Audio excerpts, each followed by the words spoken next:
Okay. There was a cop sitting there at my next stop, so I couldn't just sit there and finish the story.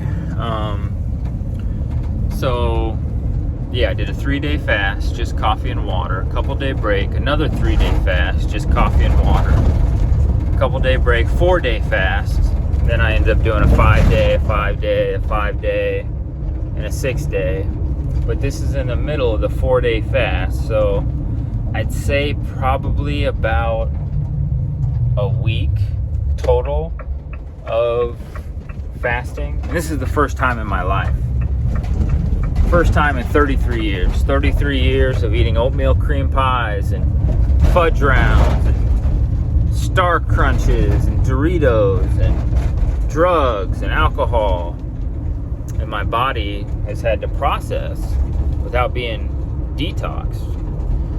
So, did the 3-day, did the 3-day, did the 4-day. And this is probably in the middle of the 4-day fast. I get home from work one day, I'm like, God, it feels like my stomach is digesting something. But I haven't ate anything in days. So I go to the bathroom, get up, toilet bowl full of parasites.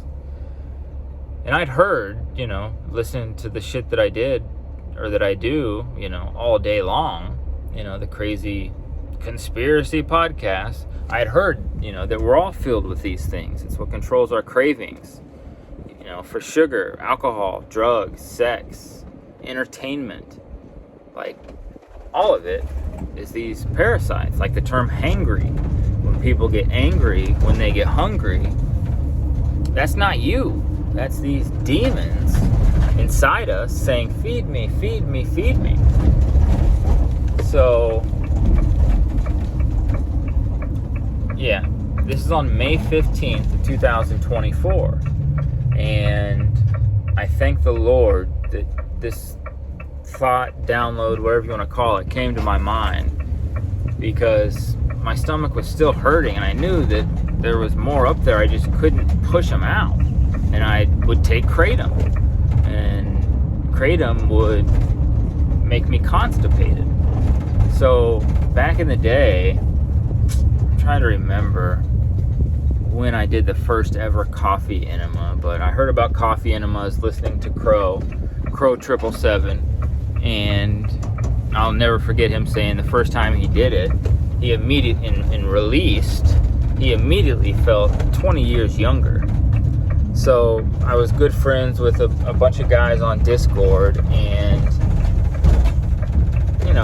would chat with them, about, we were all tinfoil hat fans, and I would chat with them, and they gave me the confidence to do a coffee enema, just by me wanting to be funny or crazy or wild or different, So that's when I did the first ever coffee enema. So I'm gonna guess maybe around 2020, maybe a little after, but a while. Like, I hadn't done one for a couple years at that point. So I'm sitting there and I get that thought after the parasites come out. I'm like, oh my gosh, I gotta do coffee enemas. So I did a coffee enema, and it was a spiritual, magical moment from God when I did that coffee enema. And I'm sitting there holding it in, laying down on the rug in the living room. The sun's pouring in through the windows right on me, and it was just a magical moment, man.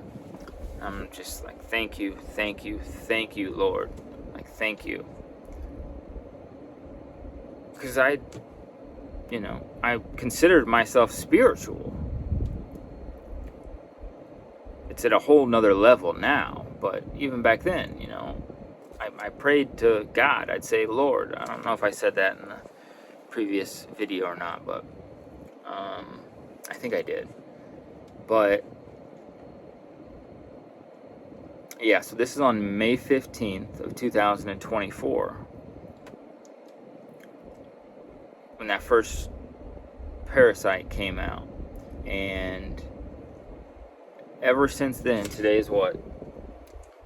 Today is Friday, August 1st, 2025. So about, 15 months, I've been doing one coffee enema in the morning and then one coffee enema when I get home from work. I did that for probably a year straight. Now, I typically do at least 3 a day. At least 3 a day. But every single time, these parasites keep coming out. More and more. And I've got hundreds of pictures and videos of different shapes, colors, sizes of these entities that have come out of me. Okay, so the Jesus story involves my ex. And I live in Kansas City. She lived in Atlanta. We were together, just FaceTime phone calls for a couple years. And finally, I convinced her to move here. Like, let's go. This is after I did a boga. I'm ready to start my life. Blah, blah, blah. So she moves here to Kansas City. I lived an hour north in St. Joseph, Savannah. And we get an apartment down here in Kansas City. Well, quickly realized that she was lying. She wasn't all that she portrayed herself to be. And I've grown up without a father. I've never met my dad before. I say grow up without a father. I have one father in heaven, okay? I grew up without a dad. I was raised by all women, raised by my mom, my grandma, and my aunt, basically. So I've never been aggressive. And she was abusive. And like she would beat my ass, 3 or 4 or 5 times. And I didn't know what to do. I felt trapped. See, this is another long rabbit hole I could get into. But she moved in August. I think we moved in together in August down here to Kansas City. I came down here, got a job, the job that I'm working at now. And she ended up taking all my money, bank accounts, passwords, all that, right? Credit cards. She was abusive. So it got to the point where I had to get out. Like, I had to leave.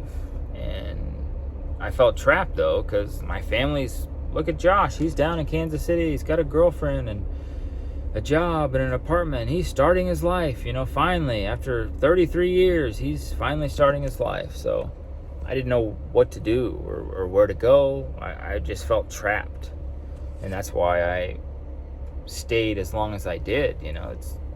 I've learned that this is trauma, generational trauma that's been passed down to me. And it kind of ties into why I'm talking like this right now, is because I've been doing somatic exercises for the past handful of months, and it brings up trauma. And the past 2 nights, I haven't been able to sleep. I slept maybe an hour last night, and then the night before woke up at 3:27, and I wake up and my legs will just shake, shaking all that trauma out. So look up somatic exercises, SOMATIC, and people with like hunchbacks or hips, like that's trauma that's stored in our bodies. So my mind's kind of all over the place today. So I'm running on empty. But after listening to Raven on Forbidden Knowledge News, it gave me the confidence, the download, the thought, I can't think of the right word, but it's why I'm doing this video now. So we lived together in an apartment here in Kansas City in August, and by Christmas time that year, like, it wasn't working out between me and her, and I had to get out. but I didn't know where to go. And luckily I work with awesome people. One of my coworkers had an extra room in his apartment. Shout out AJ. I love you so much. Thank you for giving me the space.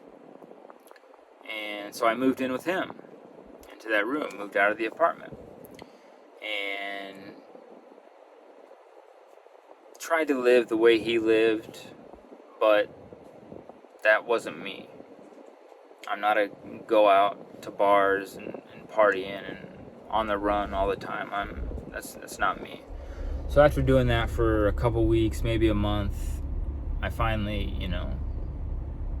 did what I should have done a long time ago, which is isolate myself and heal myself. And I'm still going through that process as we speak. So that time period is when I fasted, right? I'm just sitting there laying in my bed, and I'm not sitting there with my hands together praying, but that's what I was doing, praying and fasting. And I don't know how far along into it happened. It was before the parasites. So it might have been the first handful of days I fasted. The frequency of my body changed. And I remember hearing the saying a long time ago, trust the chills. Whenever you get the chills, that's God. There is no truth in this world, right? This world's ran by the fallen angels. So everything is a smokescreen. It's a lie. But there's truth out there. You got to find it. And I remember hearing, trust the chills. Whenever you get the chills, focus on what you were doing or what you just heard or what you're thinking about. Focus on that. And that's what I've done for the longest time. That's what's led me to do everything that I've done. The iboga, the fasting, everything. The coffee enemas, that's why I did this stuff. The urine therapy. But when I was sitting there in my room by myself, going through what you'd call a dark night of the soul, I didn't know that at the time. I was just trying to fast and heal my physical body, because I didn't think I had any trauma, right? I grew up perfect, right? No abuse, was popular, had girlfriends, but my dad wasn't there. So there's some unconscious trauma there. And then generational trauma that's been passed down to me. Like my grandma and my great-grandma, like they got, hunchbacks. And I thought that was just a posture thing, but that's stored trauma. And I know that because I'm going through that now. Whenever I started this somatic therapy, my legs would shake like this. I don't know if you can see, but now it's getting to the point after doing it a couple months, like my upper back will just start shaking, like with no effort. And, it hurts. But you got to go through the pain. You got to relive. You got to go through this. That's what I'm doing, man. And I'm not doing it perfect, but I'm doing it. I'm trusting God.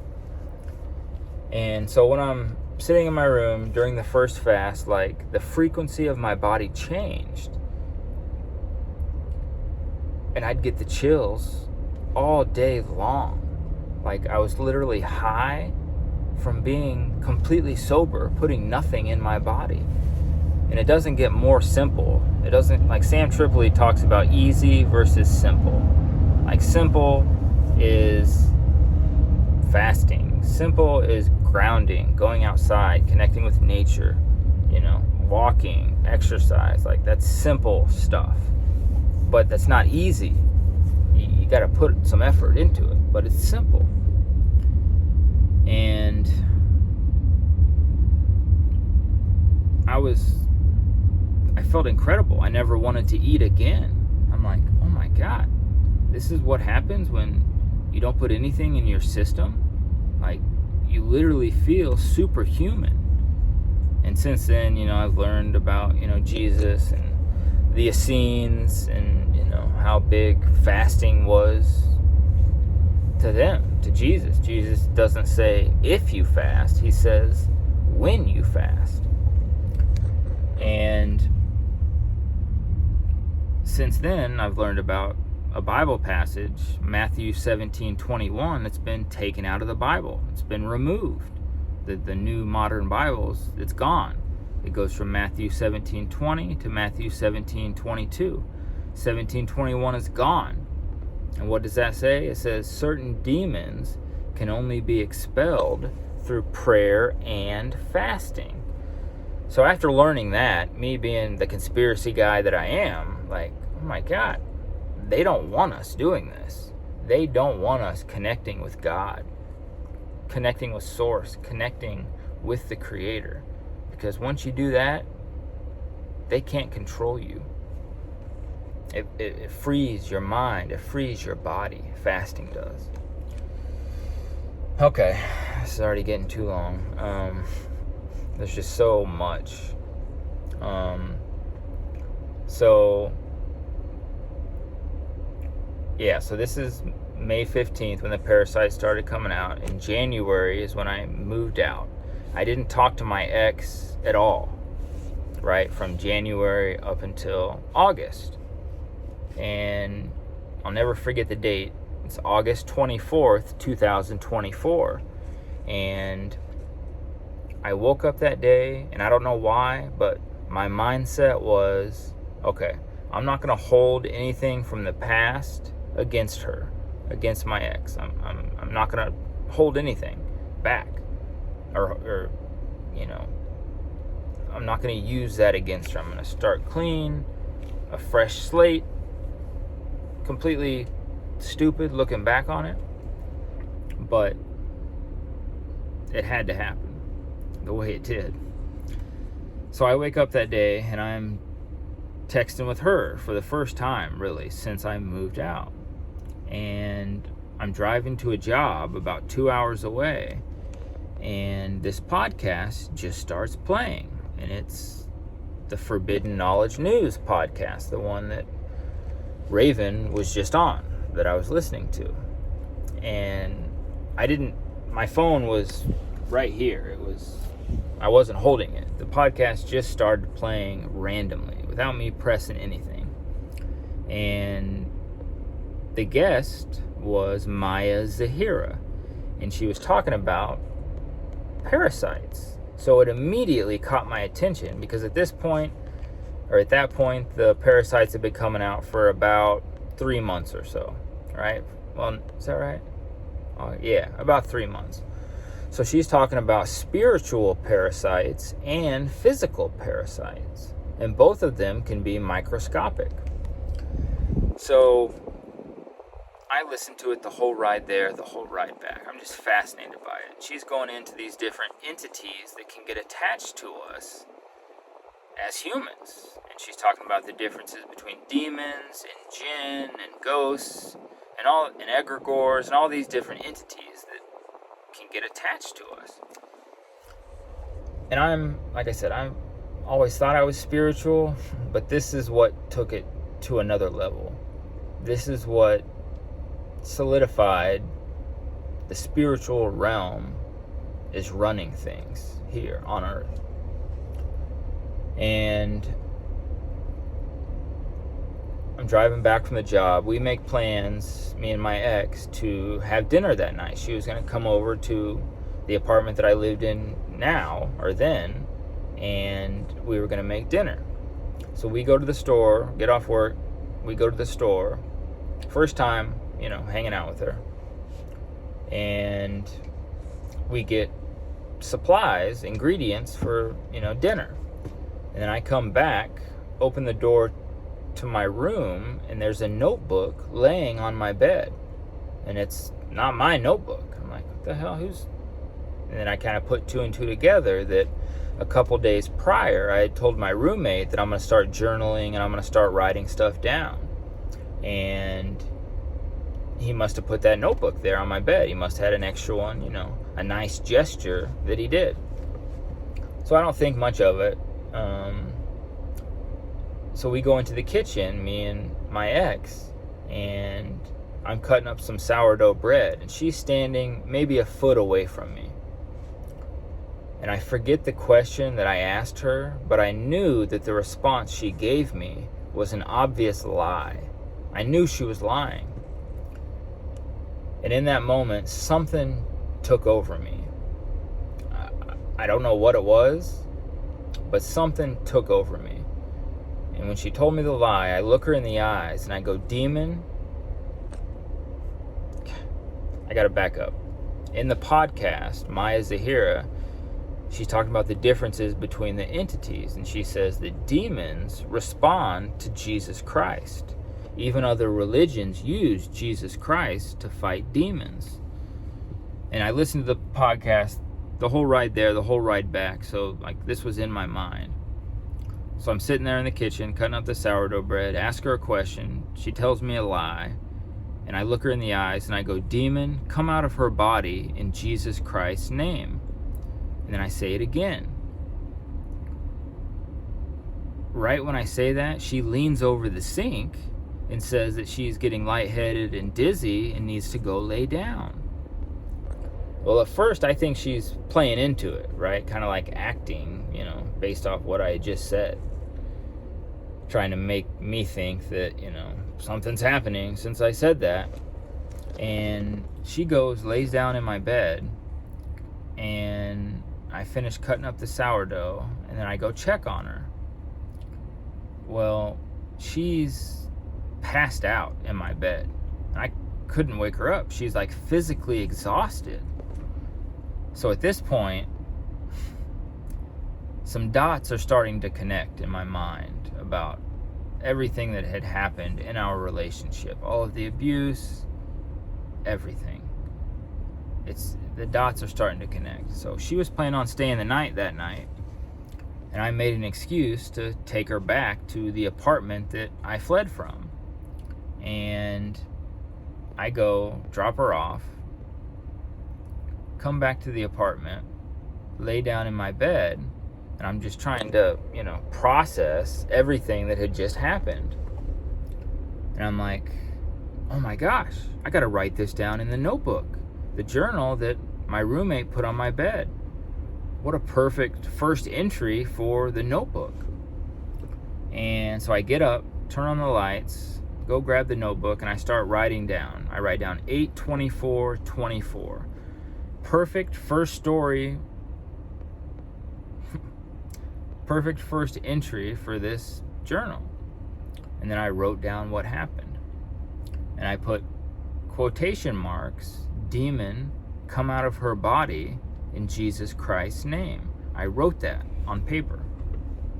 Right when I put the period on the end of that sentence, I started getting lightheaded. I started getting dizzy. And I'm like, what the hell's going on? Well, I continue writing. Since I said it to her twice earlier that night, I wrote it down twice. So I write it down again, what I said to her. "Demon, come out of her name in Jesus Christ's name."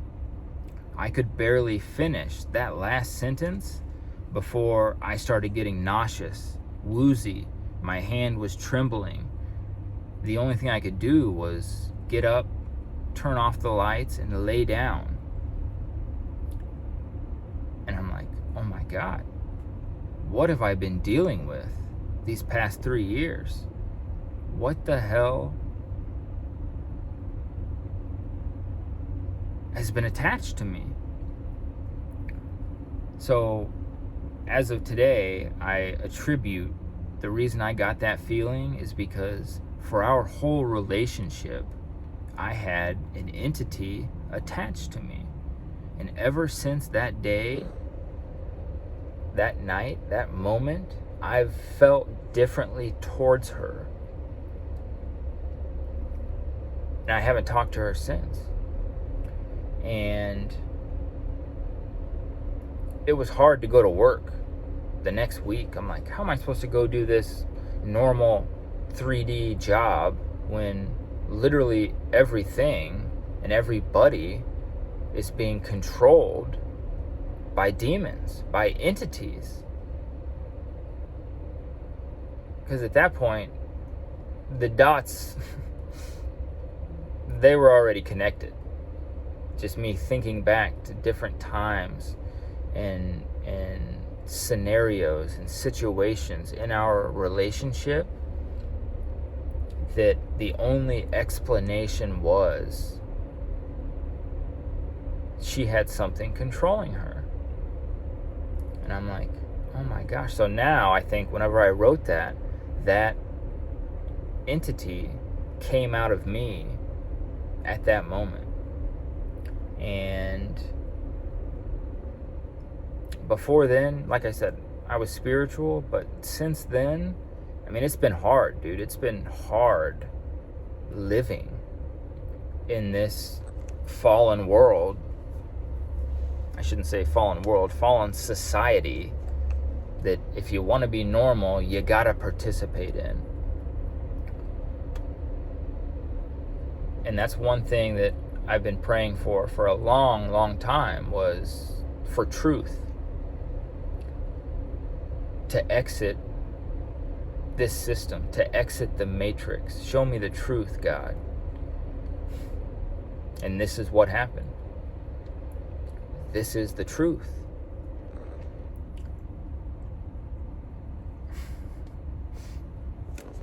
There's this van backing up right here. License plates JJ. It gets into another thing, you know. When I did a BOGA, that kind of started letting me connect the dots, see the dots about everything around us, and